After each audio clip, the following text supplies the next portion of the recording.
All right, so my name is Angelina Kumar, and I'm here today to tell you a little bit about my 3-year journey starting this project called LDD, Lucrative Dumpster Dives. I just have to say this is my first time actually telling the whole story in a setting like this, so yeah, let's see how it goes. So it started, my journey started in 2016. The clicker will work? Nope. But all right. When I came back to the Netherlands for the second time, and I came with my little girl and my passion. I came here to study to be a fine artist, and what I really was passionate about and interested in was sustainability and the way that the earth was being destroyed. And the reason for this is because when my little girl was born, I had to decide where I wanted to take her, to raise her. And of course, I wanted to take her back to Bengaluru, which was my hometown, or where I spent most of my adolescent years. And I could remember when I was 10 years old, it was called the Garden City of India. So it was just like fruit trees and flower trees, and it was just beautiful. We had wild monkeys and cobras, and I would put my rollerblades on and I would skate from like one block to the other. And then when I had to go back, when my daughter was born, which is not too many years later, well, enough years later, it was a concrete jungle, and I was sitting in an hour of traffic to get from one block to the other. So this really like hit me hard. Like I was like, well, what is my daughter's next generation's life going to look like? Where is this going to go? So I really wanted to do something about it as an artist, but it was also such a big topic. I mean, it's huge. I mean, you look at climate change and you look at what people are doing, I didn't really know where to start, and I also felt very small and very insignificant. So I got some good advice from one of my mentors at the time, and they just said, start with your immediate surroundings. So I was coming back to the Netherlands with very fresh eyes, and the first thing that I saw was the amount of waste that I saw on the streets, which was beautiful perfectly to my eyes. Like objects that could still be used, maybe it was used once or twice, or maybe it was someone who was renovating their house, and so they decided to put that cabinet on the street or something like that, and that was a bit surprising. I also wanted to find out what the other art world was doing, like the other creative industry was doing. So I went to the Dutch Design Week, and I started seeing that these designers and these creators were working with a concept that I then discovered. Oh, that's also, I'll go back to that. Well, you probably are familiar with this term, the circular economy. And I noticed that as in the art world, we were taking, making, using, disposing, and polluting with the goal of being activists and telling people what should be done and how it could be done. And to me, in that whole process, we were just repeating everything. Yet designers were already working in this circular manner. So I'm like, okay, maybe there's something I can do here. let's try something. So I'm going to go back to this other slide. This is also something else I noticed as an artist. In my second year, I started noticing that in the academy itself, every year, all the students, so there's like 4 years that you have to go through to become a certified artist. And every year, no matter what you made, if you didn't have your own storage, you had to chuck all of your materials out every year. And also throughout the year. So I started noticing that other artists were going through the dumpsters to find strange materials, like some wood or some glass.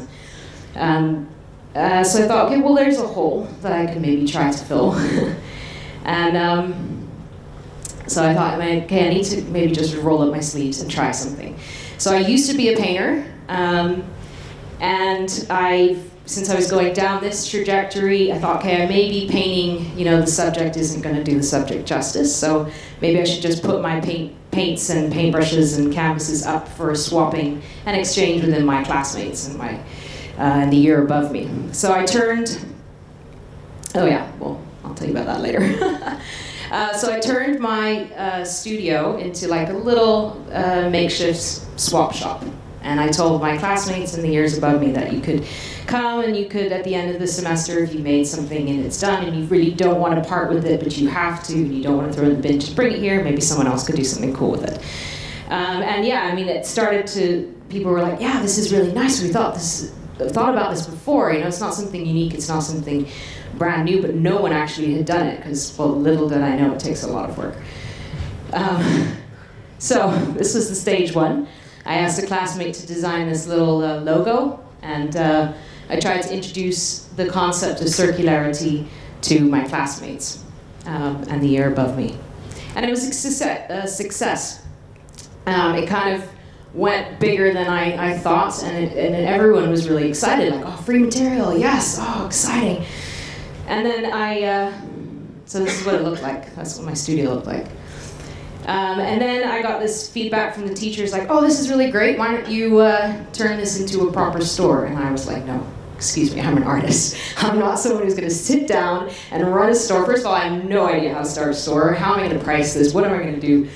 So I actually got a little bit shy and scared, and I was like, okay, I know it's a good idea, and I know people are benefiting from it, but I'm just going to stop for a little while. So I went and stuck it in the feet stalling. And I just kind of just left it. And it was just when winter was hitting, so it was snow and it was cold, and I didn't want to go out there. No one wanted to go out there, and it was also the place where the artists were allowed to do graffiti work.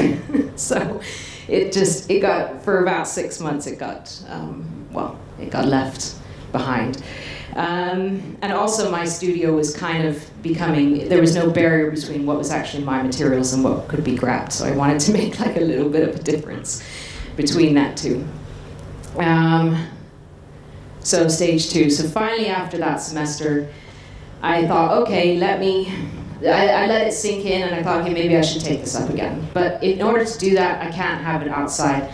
No one's going to go there. I don't want to go there. Let's make it accessible. So it needs to be downstairs, right in a very visible spot.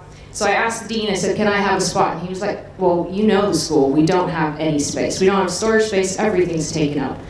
If you want to do it, you propose a spot. You go find something. So, okay, great. So I started talking to people about this, and I found this spot right here. And it was just for students to have their lunch and chill out or have a nap. And I thought, well, we can use this space for something better. And I proposed it, and he said, all right, fine. And I didn't have a budget. I had no money. So on my way to the academy every day, I would cycle around the area. There was a lot of construction work, and I would go knock on the doors of the people from the construction sites, and I would ask them, oh, can I take some extra pallets? And I would drag them on the street, like a crazy woman. And actually, the nice thing is that a lot of other students were inspired by it, and they said, oh, let's help you, because I got really fit back then. I'm just like, ah.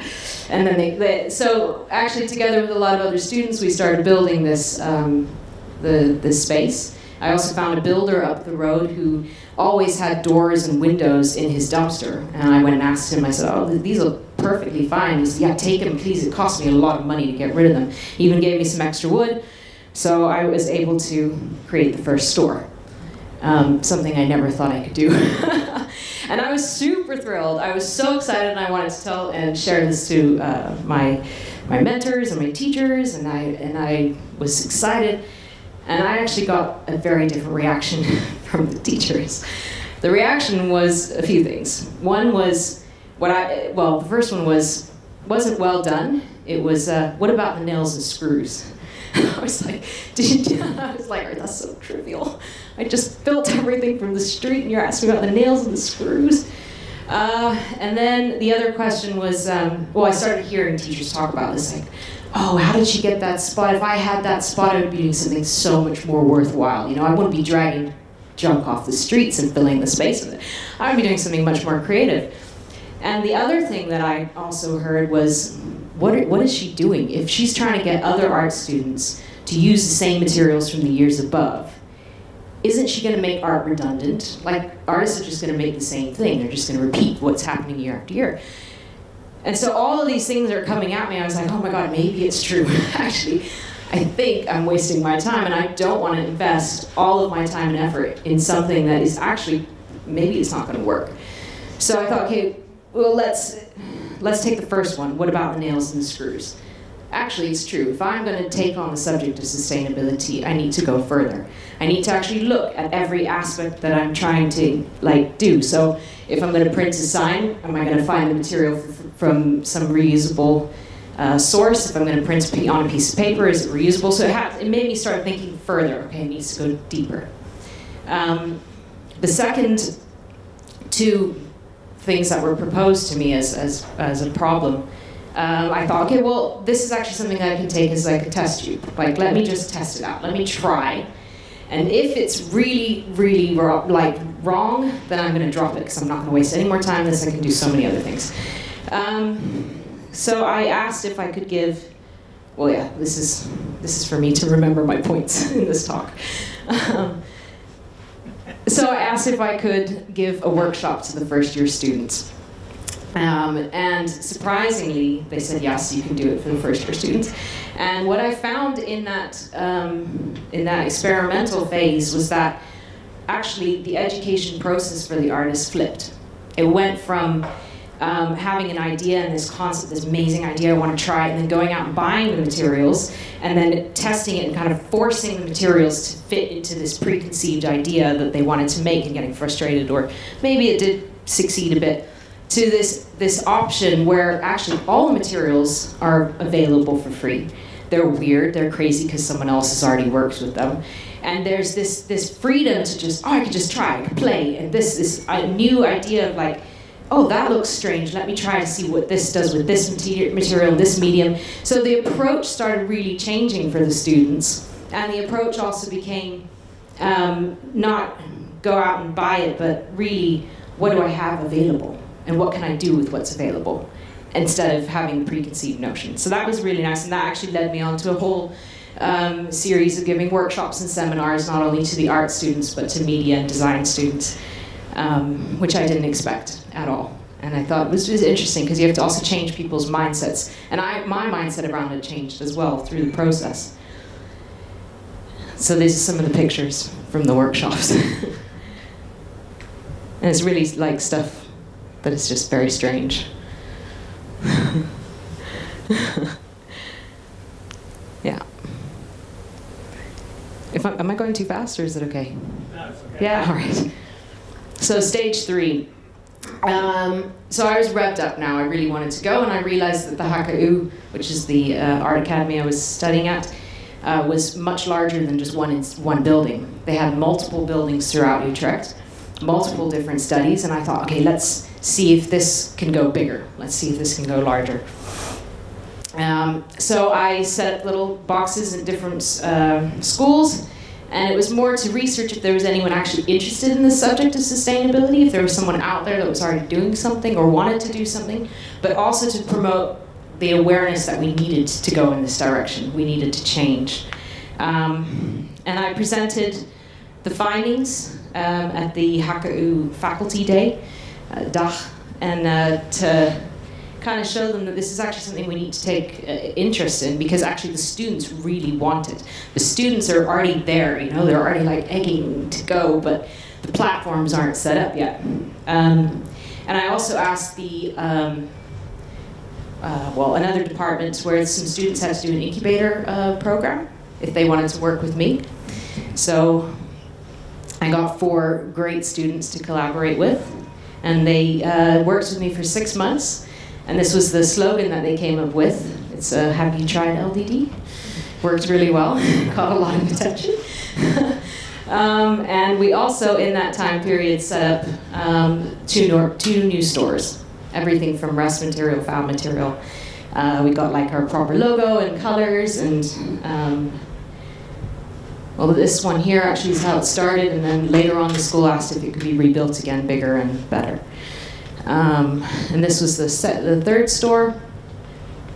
We also came up with a membership program, inviting students to participate and join in activities.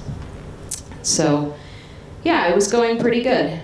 And at that point, I also started realizing that I was not going to be in 3 places at once dragging material off the streets anymore. So I needed to collaborate, and I needed to get more materials. So I started to reach out to larger art institutions, because every festival, every exhibition, it's a one-time use. They make something special, they throw it all away. It costs them money, and at the same time, it can go straight to helping artists in their nascent stage of their practice to kind of play and create. So I started reaching out to all of them, and they started bringing in materials. And this was like, we started getting lights for stage lights and TVs and laptops and projectors, and the material quality just went like this. And I couldn't believe that this is stuff that they're throwing away at the end of like a theater show or something. And that caught the attention, of course, of the staff and the teachers, because they wanted some too. They were like, give me this, I want to take it. But it's a swap shop and it was an exchange. So they started going into their studios and bringing out their materials and bringing it in and out. So it was going from not just the students, but into the faculty and into the teachers. So that was really nice to see that actually everyone, well, what I was bringing in wasn't just junk anymore, but actually we were avoiding the dumpsters and bringing the materials straight into other hands. So for my graduation, I actually also wanted to show that the Haka'u itself was also still very wasteful every year. So I stood at the dumpsters, and I kind of just filled the whole feet stalling full of material and opened up like this massive space full of material that was saved at the end of the year, and everyone could come and take the material. And it was like also a platform where there was other institutions from around the Netherlands that came and saw this idea and wanted to replicate the idea in their schools and their academies. Okay, stage 4. So I also knew I was leaving the academy, and I obviously didn't want to stay there forever, so I wanted to collaborate. I wanted to go outside of outside into the real world. So there was a really nice hotspot in Utrecht for all these designers and makers that were working with sustainability, and I was like, I really want to be there. I want to be with them. I put my target on it, and I was like, and they had a similar idea than mine, like mine, and I thought, oh, this would be perfect. We can collaborate, we can come together, but unfortunately, they didn't see the same thing. I think they were more profit-driven, and mine was just like, oh, take it for free, yay.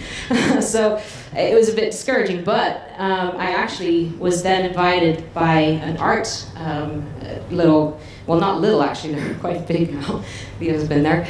It's a place where there's over 50 artists' studios where they have places where there are workshops and stay. So they saw my project and they said, please bring your store there. And now there's at least more than 50 artists that can avail of the store and use the materials.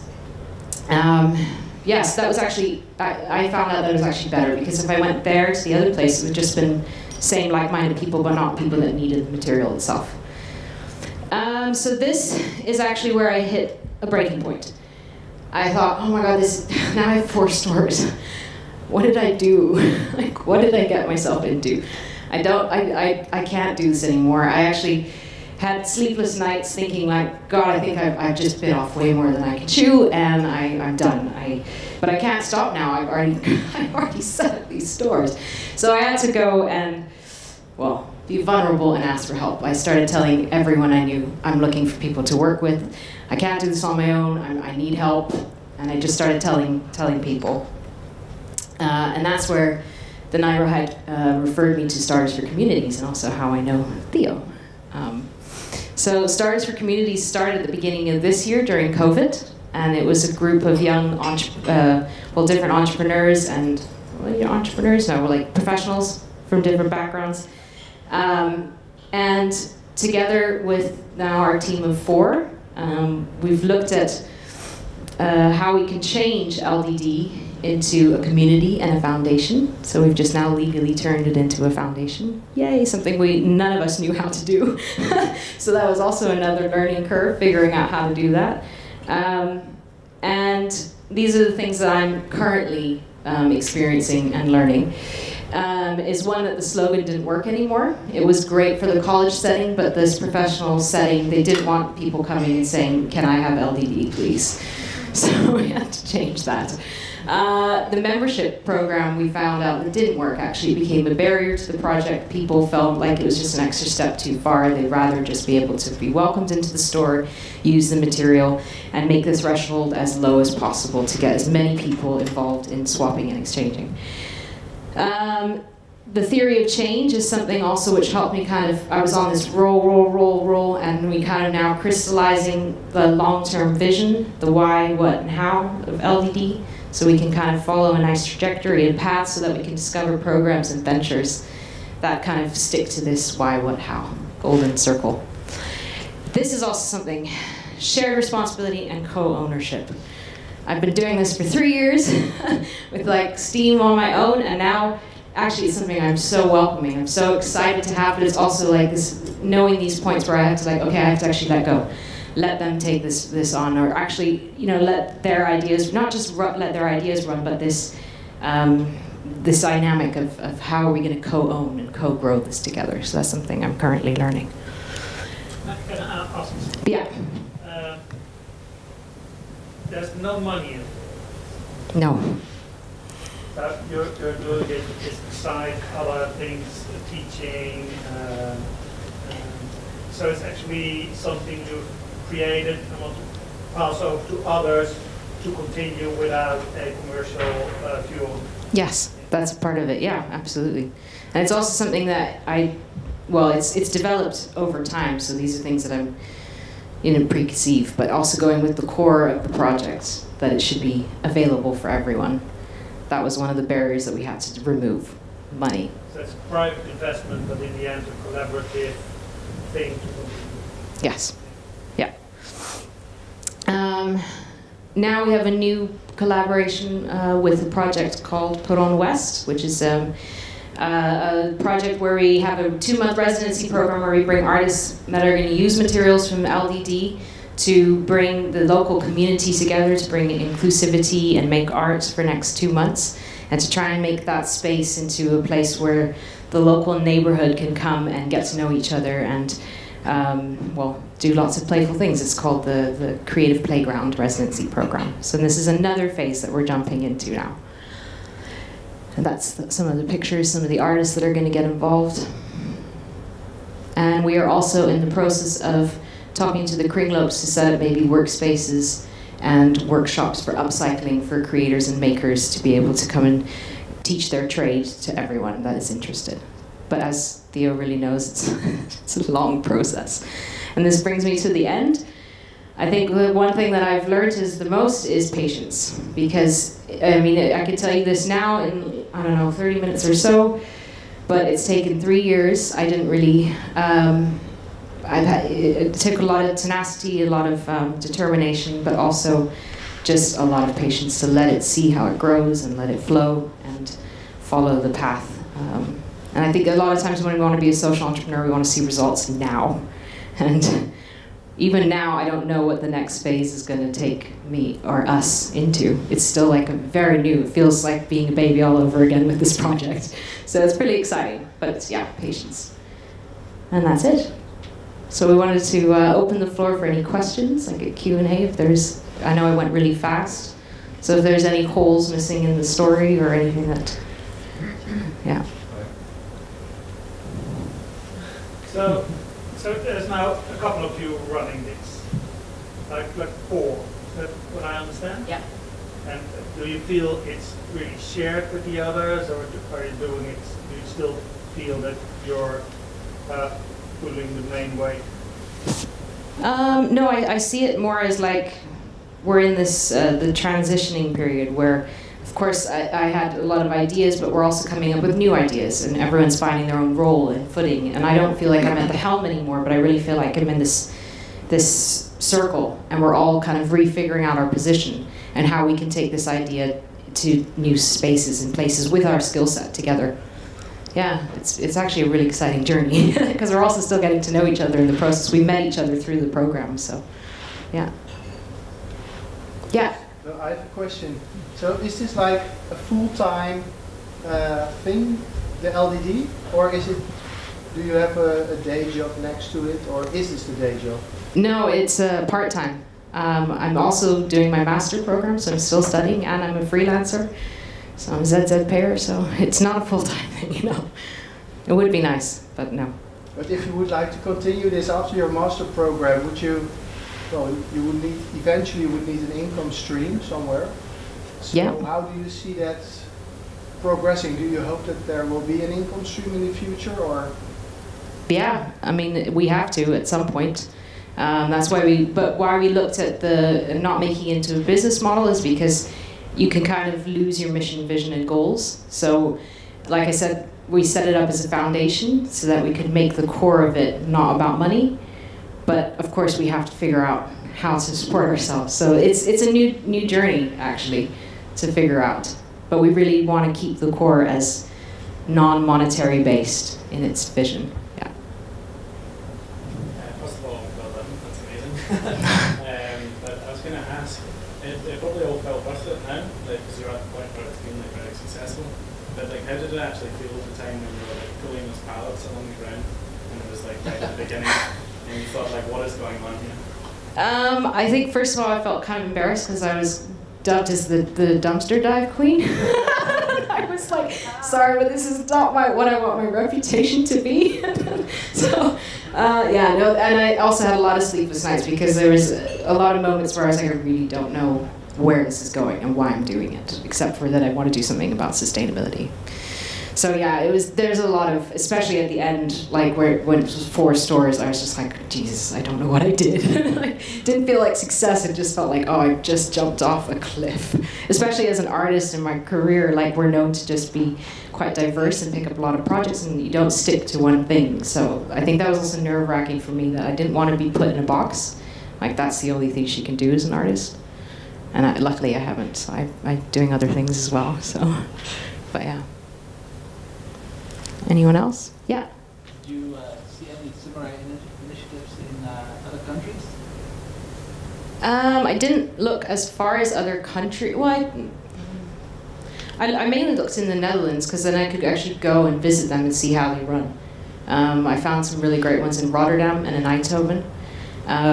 So there are very similar business modules and different ways of working, and I think by researching and actually going and seeing and talking to those people, I was able to kind of figure out where I wanted to go and how I wanted to kind of change or do things my way as well.